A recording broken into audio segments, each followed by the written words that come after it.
redoing the cutting edge on our 8.6 Boss today. Getting pretty bowed. Tips aren't really touching anymore. And then we're also going to adjust our springs.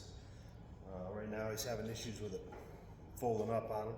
We're going to show you how to adjust them real fast. All right, we'll get to it.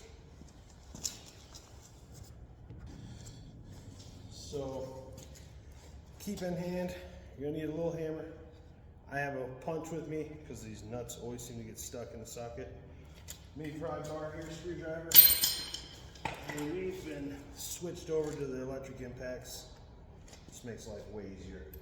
Your proper sockets. And then we're going to go ahead and start busting all these nuts loose on this cutting edge. Knock that out. And then we'll come back and show you the difference between the two, used and new, in just a minute.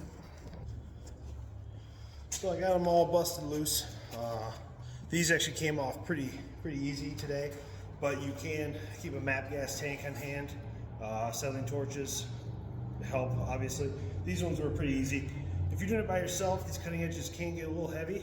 I always leave my last close to the edge, nut barely screwed onto the back, just to kind of support this side, and then we'll start pulling it off on the other one. I leave the bolts in there again too, just to hold it on. That way it's not dropping on me when I'm doing it.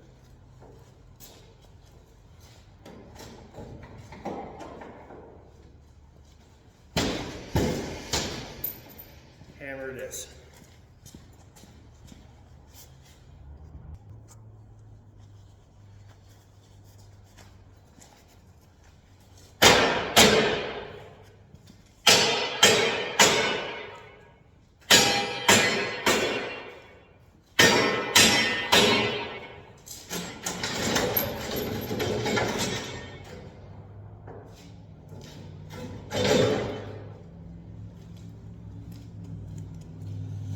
Throw that last bolt since I'm a little handy.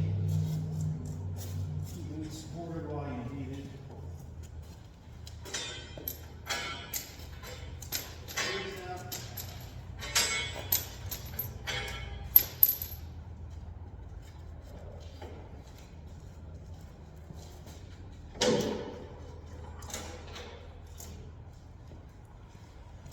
And then you can take this last one off while you're there.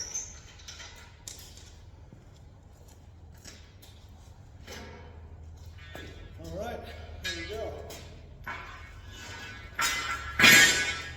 I'll set this side by side to our new one. Give you guys a peek. So, as you can see, these are butt end to butt end. We've got a little bit of wear.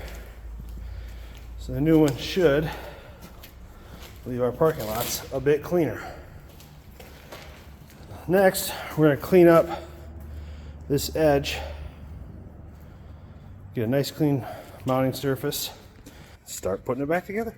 All right, now we're just going to clean up that edge, get it prepped for the new cutting edge. It doesn't have to be perfect, we just try to knock all the goofies off so we can mat nice and flush.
ready for install.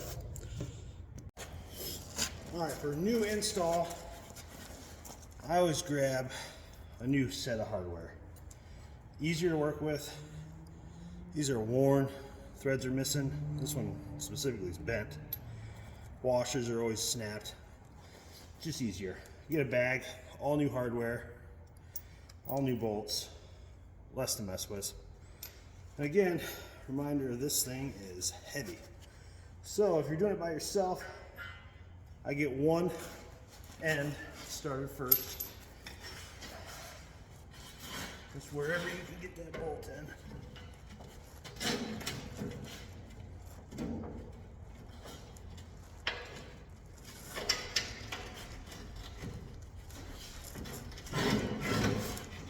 There we go.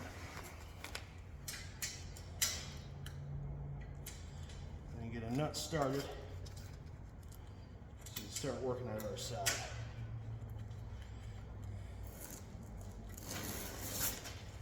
Probably won't get much on it, but just enough to hold it up for you.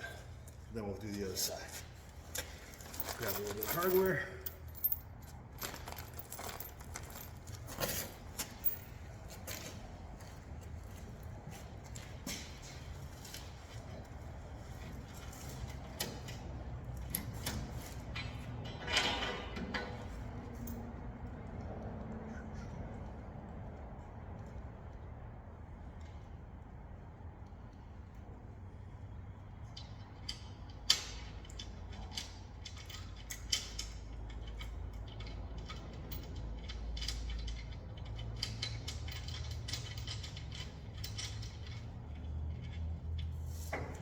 Boom.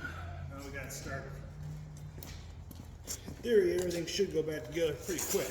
So I'll holler at you in a second. So our last step, changing out this bad cutting edge to the new one, is tightening them up in the backside and then torquing them to whatever the manufacturer spec is for your plow. Pretty easy setup. I've seen some people use anti-seize on these. I don't really mess with it. I figure worst case scenario, I can torch these off and put new ones on. Make sure your mounting holes are still good. You're not worn out and blown out, but these tighten up pretty nice. The next video, we're gonna solve an issue of the plow folding up a little bit too much on my guy. So we're gonna show you how to adjust these springs and what happens if it's still as bad even after the adjustment. So see you guys next time. Like and follow.